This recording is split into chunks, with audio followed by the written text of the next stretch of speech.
Tak datang ya? Tak datang.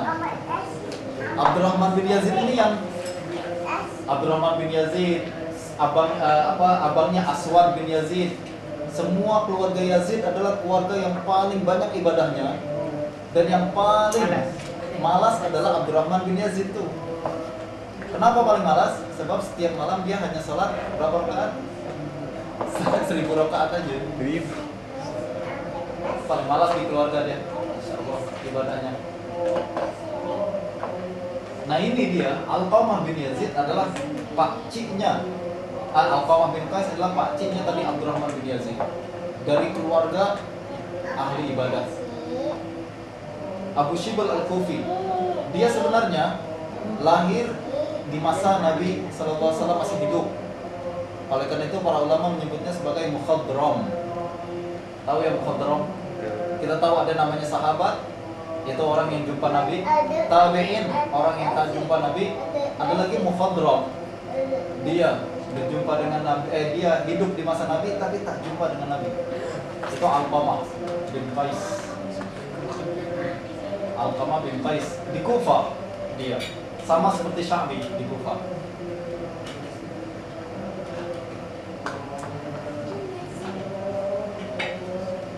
Kata Imam Ali bin Madini, gurunya Imam Bukhari, lam yakun min ashabin Nabi sallallahu alaihi wasallam ahadun lahu ashabun hafizu anhu wa qamu biqaulihi fil fiqhi illa salasah. Kata beliau, tidak ada sahabat Nabi yang berhasil menciptakan mazhab lah, istilah kita sekarang mazhab. Dia punya murid-murid yang banyak mendukung ucapannya, lalu dikumpulkan dari hafal, lalu diamalkan. Sahabat Nabi hanya 3 orang saja yang ucapannya dikumpulkan dan dikumpulkan dengan baik, lalu disebarluaskan, yaitu Zaid bin Sabit, Abdullah bin Mas'ud, dan Ibnu Abbas. Sampai sekarang kalau masalah fatwa kita selalu kembali ke 3 orang ini, Zaid bin Sabit, Abdullah bin Mas'ud, dan Ibnu Abbas. Wa a'lamun nasi bi Abdillah Alqamah, dan orang yang paling mengerti dan menguasai ilmu Abdullah bin Mas'ud adalah Alqamah itu. Jadi dia Abdullah bin Mas'ud. Kita ingat Abdullah bin Mas'ud duduknya di Kufah. Di Kufah ini dia punya murid-murid macam Alqamah, Yazid, Ibrahim an-Nakhai, Sya'bi, dan lain-lain. Lalu dari kelompok ini fikih kemudian dikembangkan sampai kepada Sayyidina Abu Hanifah. Nah, Imam Abu Hanifah kebanyakan adalah fatwanya diambil daripada fatwa Abdullah bin Mas'ud. Dan itu selalu kembalinya kepada Alqamah bin Qais. Abu Ma'mar pernah berkata, "Qumu bina ila asbahin nas bi Abdillah hadiyan wa dallan wa samtan."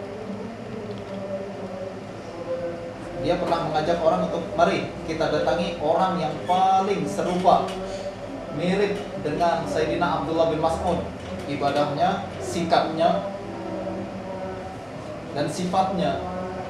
Siapa dia? Dia itu adalah Alqamah. Dan Abdullah bin Mas'ud adalah orang yang paling mirip sifatnya, akhlaknya dengan baginda Nabi SAW. Jadi zaman dahulu yang namanya akhlak saja ambilnya pakai sanad. Akhlak tawadu, akhlak sopan, akhlak apalagi akhlak pemurah. Semuanya diambil dari Nabi, lalu diambil ke sahabat, lalu turun ke tabi'in. Pakai sanad. Apalagi sholat. Abdullah ibnu Jurayj mengambil sholatnya, dia terkenal sholatnya paling hebat, paling bagus, dan paling baik, sebab dia mengambilnya dari Atha bin Abi Rabah. Atau mengambilnya dari Ibnu Abbas, Ibnu Abbas mengambilnya dari Nabi SAW. Salat. Salat kita tak tahu sanadnya kemana. Alhamdulillah tak sambung sanadnya ke iblis lah. Taklid aja tak ada sanadnya, naik ke atas. Formula apa? Formula salat tak tahu itu sanadnya kemana. Nah, Allah alam, yang paling bagus sanadnya dari Abdullah bin Jurayj. Ibnu Jurayj itu dia tinggal di Mekah. Dan di Mekah salah seorang muridnya Sufyan bin Uyainah. Juga muridnya yang lain Sa'id bin Salim Al-Qaddah. Juga muridnya yang lain Muslim bin Khalid Az-Zinji. Dan semua murid-muridnya ini adalah guru-gurunya Imam Syafi'i. Sebab Imam Syafi'i tinggal di Mekah. Bagaimana Imam Syafi'i sanadnya dalam salat? Oke. Ini Alqamah bin Qais.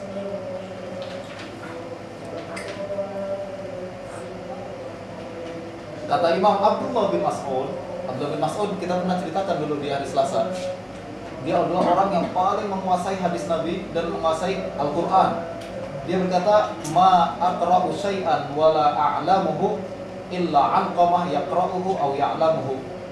Kata Abdullah bin Mas'ud, setiap kali saya menguasai sesuatu ilmu atau membaca ayat Al-Quran, Alqamah membacanya dan juga mengetahuinya. Dia yang menurunkan semua ilmu Abdullah bin Mas'ud. Ustazah Hafizah, sanad Al-Qur'annya kembali ke Alqamah bin Qais sampai ke Abdullah bin Mas'ud. Kalau sanad ini kan lihat ya, sampai ke Zir bin Hubaysh, lalu ke Abdullah bin Mas'ud. Nah, ya sanad Al-Quran biasanya kembalinya ke Sayyidina Abdullah bin Mas'ud, ke Zir bin Hubaysh, ke Alqamah, lalu ke Sayyidina Abdullah bin Mas'ud. Itu sanad kita di Al-Quran. Al-Quran pun kita tak punya sanad. Jangan gak salah. Al-Quran pun kita tak punya sanad. La ilaha illallah, terpotong semua ilmu kita. Ilmu kita mursal, putus. Doain semuanya. Bukan lagi mursal dan mu'allaq dari awal sampai akhir kita putus. Ibrahim An-Nakhai, anak saudaranya Alqamah bin Qais berkata, karena Alqamah, lihat kita tadi cerita bagaimana Alqamah adalah berasal dari keluarga yang ahli ibadah. Aswad bin Yazid ahli ibadah, Abdurrahman bin Yazid, dan Abdurrahman bin Yazid itu yang paling malas dia ibadahnya kan. Sebab sekali lagi sholatnya cuma berapa ribu rakaat aja, 1000 rakaat aja. Kalau dibandingkan yang lain, Allah. Begitu juga dalam membaca Al-Quran. Lihat kata Ibrahim An-Nakhai, yang paling malas benar-benar Abdurrahman bin Yazid. Karena Alqamah yaqra'ul Quran fi khams. Alqamah bin Qais ini mengkhatamkan Al-Quran setiap 5 hari sekali. Wal Aswad fi sittin. Aswad bin Yazid mengkhatamkan Al-Quran dalam 6 hari sekali. Lihat Abdurrahman bin Yazid benar-benar malas dia. Dia mengkhatamkan Abdurrahman bin Yazid fi sabah. Abdurrahman bin Yazid mengkhatamkannya 7 hari sekali. Malas kan? Paling malas dia. 1 minggu sekali khatam Al-Quran. La ilaha illallah. Alqamah setiap 5 hari sekali. Aswad setiap 6 hari sekali. Abdurrahman benar-benar malas. 7 hari sekali dia khatam Quran. Kalau kita tak terhitung, kita tak masuk hitungan kita. Paling malas saja khatam Qurannya setiap 1 minggu. Nah, itu. Kita 5 tahun pun tak khatam. Ramadan seharusnya khatam pun tak khatam pula. Benar-benar paling malas Abdurrahman bin Yazid. Kita senang aja kata orang paling malas. Tapi itu kata ulama. Bukan cuma itu, kata Ibrahim An-Nakhai, dia juga pernah qara'a Alqamah Al-Quran fi lailatin. Alqamah bin Qais pernah mengkhatamkan Al-Quran dalam 1 malam saja. Masya Allah. Bagaimana? Kita tak terbayang bacaannya. Katanya belum pernah dengar orang baca Quran. Saya pernah di Syria, yang 1 juzu kita tarawih 20 rakaat kan.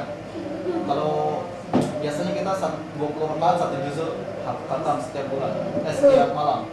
Dia 20 rakaat boleh sampai 2 juzuk, minimal 1 juzuk setengah, 20 rakaat. Dan kita tak pernah dengar dia baca Quran. Laju, tajwidnya dijaga, suaranya sedap. Tak pernah di sini. Tapi kalau khatam Quran seminggu saya boleh cair. Malam 1000 rakaat macam mana? Sebab ente menghitungnya dengan logika ente. Logika kita yang Imam Syafi'i dia apa satu hari satu kali ya dia khatam. dia khatam.